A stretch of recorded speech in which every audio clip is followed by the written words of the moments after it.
কৌতুককর প্রশ্ন আপনাকে করতে চাই, খুবই কৌতুককর। মানে এটা শুনলে আপনি রেগে যেতে পারেন, আপনি হেসে ফেলতে পারেন। সেই প্রশ্নটা হলো, দেশে কি এই মুহূর্তে জ্বালানি সংকট আছে? আপনি বলবেন, ভাই তোমার কি চোখ নাই? তুমি কি দেখতে পাচ্ছ না আছে কি না? হ্যাঁ, আমি দেখতে পাচ্ছি, আপনিও দেখতে পাচ্ছেন। আপনি যদি কখনো তেজগাঁওয়ে যে প্রধানমন্ত্রীর কার্যালয় আছে তার সামনে দিয়ে আসেন, তাহলে দেখবেন প্রধানমন্ত্রীর কার্যালয় থেকে প্রায় 200 গজ দূরে একটা পেট্রোল পাম্প আছে ট্রাস্টের। এখান থেকে শুরু করে প্রায় 1.5 কিলোমিটার 1.5 কিলোমিটার পর্যন্ত লম্বা একটা লাইন আছে। প্রধানমন্ত্রী যদি এই অফিসে যান, যতবার যাবেন ততবার এখানে সামনে এই লাইনটা দেখতে পারবেন। মোটরসাইকেলের লাইন, প্রাইভেট কারের লাইন আছে। এই লাইনগুলি কেন? জ্বালানি তেল নেওয়ার জন্যই তো লাইন। যদি এই লাইনগুলি আগে ছিল? আগে ছিল না। তাহলে জ্বালানি সংকট যে আছে এই প্রশ্ন করাটাই এক ধরনের মূর্খতা, এবং এই মূর্খতা আমি করেছি শুরুতে। কিন্তু এই প্রশ্নটা কেন করলাম এই কারণে, আপনি জ্বালানি মন্ত্রী অথবা জ্বালানি মন্ত্রণালয়ের সংশ্লিষ্ট যে কোনো ব্যক্তি অথবা সরকারের কোনো ব্যক্তিকে যদি জিজ্ঞাসা করেন, তারা বলবে দেশে জ্বালানির কোনো সংকট নেই। তাহলে জ্বালানি সংকট যদি না থাকে, তাহলে এই লাইনটা কি সরকারকে বিব্রত করার জন্য, অথবা এখান দিয়ে যে সমস্ত মানুষ যাতায়াত করে তাদেরকে মানসিক পীড়ন দেওয়ার জন্য? কেন? এটা কি কৌতুক? এই প্রশ্নের জবাব কে দেবে? প্রশ্ন করলে বলবেন কি আপনারা, এটা একটা মানসিকতা। মানে জ্বালানি সংকট হতে পারে এটা চিন্তা করে সবাই যার যার যানবাহনের, সেটা মোটরসাইকেলই হোক বা প্রাইভেট গাড়ি হোক, তার যে ফুয়েল ট্যাঙ্ক আছে সেই ট্যাঙ্কটা সবসময় পূর্ণ করে রাখতে চান। আমি কিন্তু এই কথাকে অস্বীকার করি না, ঘটনা সত্য। আপনি আজকে যে লোকটা বাইক চালায় আসে, ধরা যাক একটা বাইকে 10 লিটার তেল আটে। আমি নিজে এক সময় বাইক চালাতাম অনেক আগে, তো আমি আমারটা দিয়ে বললাম, আমি যে বাইক চালাতাম ওটাতে 9 লিটার প্লাস কিছু তেল আটতো। তো আমি কি করতাম, আমি একবার তেল ভরতাম, ভরে প্রায় 10-12 দিন আমার ওই তেলে চলে যেত। আমি 10-12 দিন আর তেলের কথা চিন্তা করতাম না। যখন দেখতাম তেল ফুরিয়ে গিয়েছে, তখন ওটা রিজার্ভে দিয়ে তারপরে আমি তেল সংগ্রহের জন্য যেতাম। পুরোটা শেষ হলে আবার তেল কিনতাম, এইভাবেই কিনতাম। কিন্তু এখন আপনি যে কারো মোটরসাইকেল র্যান্ডমলি ধরে জিজ্ঞাসা করেন, ভাই দেখি আপনার ট্যাঙ্কিটা একটু খুলেন তো, খুললে দেখবেন ওটা বড় জোর 1 লিটারকে 1.5 লিটার তেল ফুরিয়েছে, বাকি তেল ভর্তি। কারণটা কি? কারণটা হলো উনি প্রতিদিনই ওনার মধ্যে একটা আতঙ্ক কাজ করে, যদি কালকে থেকে আর তেল না পাই। অতএব বাড়িতে ফিরে যাওয়ার সময় যতটুকু আজকে সারাদিনে খরচ করেছি ওইটুকু ভরে নেই। এই হলো কি মানসিকতা। এখন এই মানসিকতাটা আপনি দূর করবেন কিভাবে? আপনাকে দূর করতে হবে ভাই, আপনি যতদিন পর্যন্ত পেট্রোল পাম্পের সামনে এই লাইন আপনি বন্ধ করতে না পারবেন, ততদিন পর্যন্ত মানুষের মন থেকে আতঙ্ক দূর করতে পারবেন না।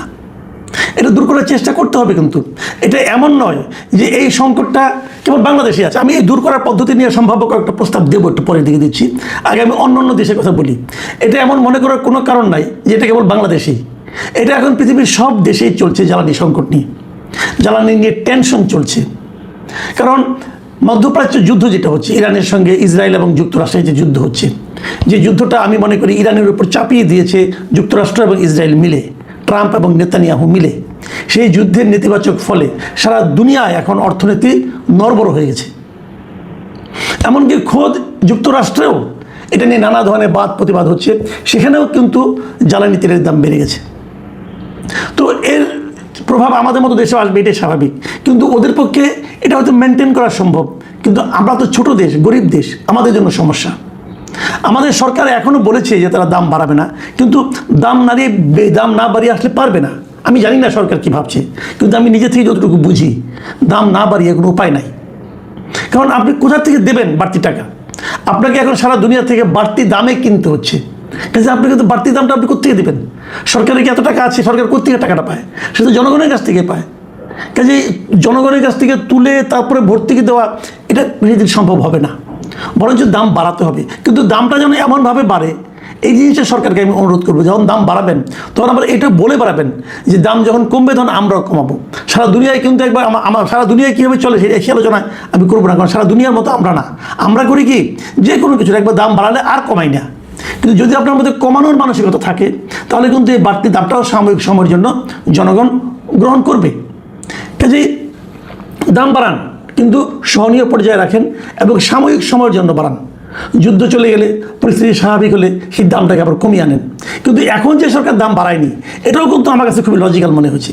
এই কারণে লজিক্যাল মনে হচ্ছে, যদি এখন দামটা বাড়াতো তাহলে যে সমস্ত অসাধু ব্যবসায়ীরা গত কয়েক মাসে, গত 1-1.5 মাসে বিপুল পরিমাণ জ্বালানি তেল মজুত করেছে, সেই মজুতটা তাদের কাছে জাস্টিফাইড হয়ে যেত। তারা সেই মজুত করা তেলগুলো বাড়তি দামে বিক্রি করে মুনাফা লাভ করতো। কিন্তু এখন কিন্তু মুনাফা হচ্ছে না, মজুত করেছেন কিন্তু মুনাফা কিন্তু আপনি করতে পারছেন। এক ধরনের মুনাফা হচ্ছে, তারা চোরা কারবারে বিক্রি করছে। ক্রাইসিসটাকে পুঁজি করে তারা হয়তো 100 টাকার তেল 150 টাকা, 200 টাকা, 300 টাকা পর্যন্ত ঈদের সময় আমি বিক্রি হতে দেখেছি কোনো কোনো জায়গায়। কিন্তু সেটাও কিন্তু এক ধরনের অসাধু কর্মকাণ্ড চলছে, এগুলো ধরা উচিত। আমি সরকারকে বলবো, এই যে আপনারা মাঝে মাঝে মজুতকৃত জ্বালানি তেল উদ্ধার করছেন, আপনারা একটু খবর নেন, চেক করেন যে আপনি ওখানে জরিমানা করছেন, কিন্তু এতে কিন্তু কোনো ফল হচ্ছে না। পদ্ধতিটা হলো যে পাম্পের মাধ্যমে তারা এই চোরা কারবারটা করেছে, আপনি মনে রাখবেন, পাম্পের মালিক আর বোঝে না তা কিন্তু না। কেউ একজন 1 লিটার 10 লিটার নিলে এটা কোনো সমস্যা নাই, কিন্তু কেউ যদি 20,000 লিটার তেল নেয়, সেটা পাম্প মালিকের ইচ্ছা মতোই নেয়, মালিকের চাওয়ার জন্যই নেয়, মালিক চাই বলেই দেয়, এটা কিন্তু মালিক জানে। এই ধরনের ঘটনা যেখানে যেখানে পাবেন সেখানে পাম্প মালিকের লাইসেন্স ক্যান্সেল করে দেন আপনারা, কেবল তাহলেই দেখবেন এই অসাধু ব্যবসা এখানে বন্ধ হয়ে যাবে। এখন অন্য কিছু পদ্ধতিও আছে, সেই পদ্ধতিকে নিয়ে একটু কথা বলি যে সারা দুনিয়ায় কীভাবে হ্যান্ডেল করছে। এক একটা দেশ কিন্তু এক একভাবে করছে। এশিয়ার বেশ কয়েকটা দেশের মধ্যে আমি যেটুকু জানি, যেমন প্রথম দেশ ফিলিপিন্স করেছে কি, এর মধ্যে জাতীয় জ্বালানি জরুরি অবস্থা ঘোষণা করেছে। এটা একটা জরুরি অবস্থা, কাজে এই জরুরি অবস্থা হিসাবে তারা কিছু পদ্ধতি ব্যবস্থা নিয়েছে। শ্রীলঙ্কা যেটা করেছে, তারা কর্ম সপ্তাহ কমিয়ে 4 দিন করে ফেলেছে এবং তারা জ্বালানি রেশনিং শুরু করেছে। আমরা কি করতে পারি? আমরা এখন জানি না আমরা কি করব, কিন্তু ইন্টারেস্টিং একটা ঘটনা দেখলাম এর মধ্যে। সেই ঘটনাটা আবার অন্য ইস্যু, তবু ঠিক আছে, ওটা শেষে পড়ি। হ্যাঁ, ওটা শেষের জন্য রাখলাম। তার আগের অন্য প্রসঙ্গগুলি বলি। যেমন মিয়ানমারে কি করা হয়েছে, মিয়ানমারে যাদের নাকি প্রাইভেট কার, যাদের ব্যক্তিগত গাড়ি যেগুলো আছে, এগুলো আপনি ডেইলি চালাতে পারবেন না। আপনি একদিন যদি আজকে যদি চালান, আগামীকালকে আপনার রাস্তায় নামাতে পারবেন না। মানে গাড়িতে রেশনিং করা হচ্ছে, রাস্তায় বেশি গাড়ি থাকবে না। আমি মনে করি আমাদেরও এরকম কিছু একটা করা যেতে পারে। যেমন ধরেন আমি যে প্রস্তাবকে যেটা দিয়ে যাচ্ছি, যেমন অড ইভেন নাম্বারের গাড়িগুলির ব্যাপারে আপনারা একটা সিস্টেম ক্রিয়েট করতে পারেন। দুটো সিস্টেম, যে সমস্ত গাড়ির নাম্বার বেজোড়, মানে শেষের অক্ষরটাও লাস্ট নাম্বারটা ডিজিটটা বেজোড় সংখ্যা যেগুলো আছে, এগুলো অড নাম্বার, আর যেগুলি জোড় সংখ্যা 0 সহ সেগুলি জোড়া সংখ্যা। তাহলে অড ইভেন পদ্ধতি করেন, যেমন আপনারা বলে দেবেন সপ্তাহের একদিন অড নাম্বার চলবে, একদিন ইভেন নাম্বার চলবে। তার মানে হচ্ছে এটাই যে ওই দিন প্রতিদিন আপনি ধরে নেন, যেমন ধরেন 1 তারিখে একটা অড নাম্বার, তো 1 তারিখে কেবল অড নাম্বারের গাড়িগুলি চলবে রাস্তায়, ইভেন নাম্বার চালাতে পারবেন না। 2 তারিখে জোর নাম্বার, অতএব ওই দিন কেবল জোড়া নাম্বার যেগুলো আছে, যে সমস্ত গাড়ির নাম্বার প্লেটে, কেবল সেগুলিই চলবে, আরগুলি চলতে পারবে না। ঠিক এই একই নিয়মে আপনি যখন তেল দিবেন, তেল দেওয়ার ক্ষেত্রে কিন্তু এই অড ইভেন সিস্টেম চালু করতে পারেন। 2 তারিখে কেবল জোড়া নাম্বারের গাড়িগুলি এসে তেল দিতে পারবে, অন্য কোনো গাড়ি তেল দিতে পারবে না। এটা করলেই কিন্তু আপনার সামনে লাইনটা অর্ধেক হয়ে যাবে। এটা করে ফেলুন। আপনাকে বোঝাতে হবে যে ক্রাইসিসটা যে নাই, আসলে আপনার কাছে তেল আছে। আমি কিন্তু বিশ্বাস করি, সরকার যখন বলে যে আমার কাছে এখনও পর্যাপ্ত 2-3 মাসের তেল আছে, আমি ওর কথা, সরকার এই কথাটা বিশ্বাস করি, কিন্তু তার রিফ্লেকশন কিন্তু আমাদের চালকদের মধ্যে দেখা যাচ্ছে না। সেই রিফ্লেকশনটা ওখানে দেখাতে হবে, এবং দেখানোর জন্য আমি মনে করি এটা একটা পদ্ধতি হতে পারে। আপনারা এই পদ্ধতিটা চালু করেন। আরেকটা কথা বলবো, এই যে জ্বালানি বলতে আমরা কেবল তেলটাই বুঝছি, আমরা পেট্রোল বুঝছি, অকটেন বুঝছি, কিন্তু আরও বড় সংকট কিন্তু ডিজেল নিয়ে। এই ডিজেলে কিন্তু সারা দেশে সেচ কাজ চলে, সামনে কিন্তু আমাদের ফসলের মৌসুম আছে, এই সময় গরমকাল, এই সময় সেচটা খুব দরকার। সেটার ব্যবস্থা করে কীভাবে করবেন, এটা নিয়ে একবার ভাবেন। আমাদের নৌকাগুলো চলে এই ট্রলারের মাধ্যমে চলে, সেখানেও ডিজেল লাগে। ডিজেলের এই ক্রাইসিস সরকারের জন্য এখনই মাথায় নিয়ে ব্যবস্থা নিতে হবে, কীভাবে সমাধান করবেন। আরেকটা সমস্যা হলো, বড় সমস্যা, সেটা হলো যে বিদ্যুতের ব্যবস্থা কি। বিদ্যুতের লোডশেডিং কিন্তু চরম আকারে ধারণ করেছে। আমি আজকে মালয়েশিয়ার থেকে একজন প্রবাসীর ফোন পেয়েছি, ভদ্রলোকের নাম শিমুল, ওনার বাড়ি যশোরের মনিরামপুরে, উনি মালয়েশিয়া থাকেন। সেখান থেকে আমাকে আজকেই ফোন করেছিলেন, এবং উনি মানে এমন একটা সমস্যার কথা বললেন, আপনাদেরকে বলি। উনি বললেন যে ওনার মেয়ে এবারে SSC পরীক্ষা দিবে, 21শে এপ্রিল থেকে শুরু হবে, মানে আর 1 সপ্তাহ আছে, 1 সপ্তাহের কম। তিনি বলছেন যে আমার মেয়েটা তো রাতের বেলা পড়তেই পারে না, কারণ রাতের বেলা কোনো ইলেকট্রিসিটি থাকেই না। গ্রামে কিন্তু রাতে ইলেকট্রিসিটি থাকে না, ওই 2-3 ঘন্টা কারেন্ট থাকবে না, 2-3 ঘন্টা পর একবার কারেন্ট আসে, 10 মিনিট 15 মিনিট থাকে আবার চলে যায়। ওই সময় যে আমি ব্যাটারি চালিত যে এইগুলো আছে মানে আপনার ল্যাম্পগুলো আছে এগুলো চার্জ দেবো, সেই চার্জটা পর্যন্ত দেওয়ার সময় পাওয়া যায় না। যদি 21 তারিখে এসএসসি পরীক্ষা হয় তাহলে এখানে তো একটা বৈষম্য হয়ে যাচ্ছে। গ্রামের ছেলে মেয়ে যারা আছে তারা কিন্তু পড়াশোনা করতে পারবে না, তো তাদেরকে আপনারা আর কত পিছিয়ে রাখবেন? গ্রামে কিন্তু বিদ্যুৎ থাকে না, মাঝে মাঝে আসে আবার চলে যায়। তো গ্রামের দিকে তো নজর দিতে হবে। দিনের বেলা আপনি লোডশেডিং দেন, আর রাতের বেলা অন্তত পক্ষে আপনি বিদ্যুৎ চালান, অন্তত পক্ষে স্টুডেন্টরা যাওয়া তখন পড়াশোনা করে এই রাত 12টা পর্যন্ত। তো এইটা কীভাবে নিরবিচ্ছিন্ন করা যায়? এই সংকটটা কিন্তু কেবল একজনের না, এটা আমি দেখলাম বিভিন্ন পত্রপত্রিকা পরে যে আমাদের যে আপনার যে পল্লী বিদ্যুৎ আছে, এই পল্লী বিদ্যুৎ কিন্তু ওরাও স্বীকার করেছে যে তাদের এই সংকটটা এখন এই সময় লোডশেডিংটা এখন তীব্র আকার ধারণ করেছে। প্রায় 30 থেকে 45% পর্যন্ত তাদের লোডশেডিং হচ্ছে এখন। এটা একটা ভয়াবহ চেহারা কিন্তু। আমি জানি না আমাদের জ্বালানি মন্ত্রী এইভাবে কোনো মানে নজর আছে কিনা, এইভাবে ব্যবস্থা নিচ্ছেন কিনা আমি জানি না। আমি বলতে পারবো না যে পরীক্ষা বন্ধ করে দেন, এটা তো বলা যাবে না, তাই না? কারণ সব পরীক্ষা তো দিতে হবে।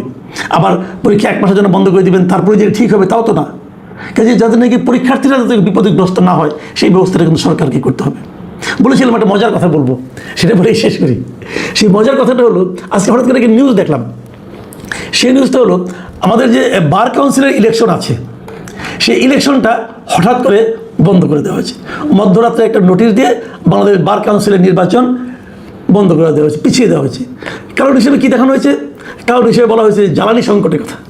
জ্বালানি সংকটের কারণে যে পরিস্থিতি তৈরি হয়েছে সে কারণে বার কাউন্সিলের নির্বাচন পিছিয়ে দেওয়া হলো।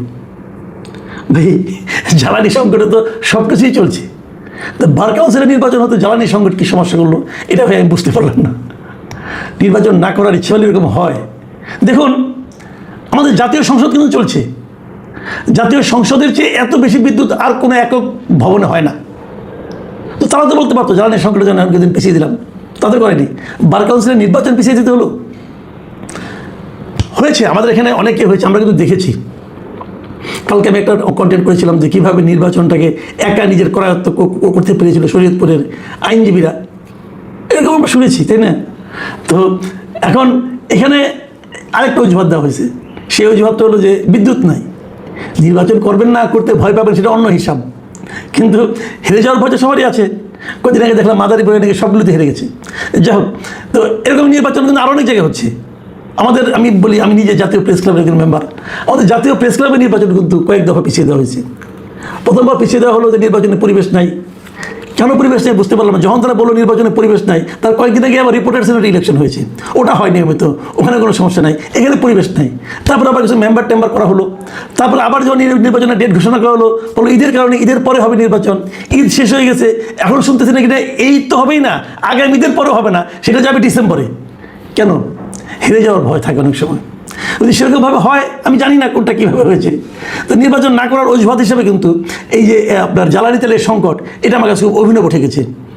আইনজীবী মানুষ তো শুনতে খুব ভালো লাগে। প্রিয় দর্শক, এখন এ পর্যন্তই। আল্লাহ হাফেজ।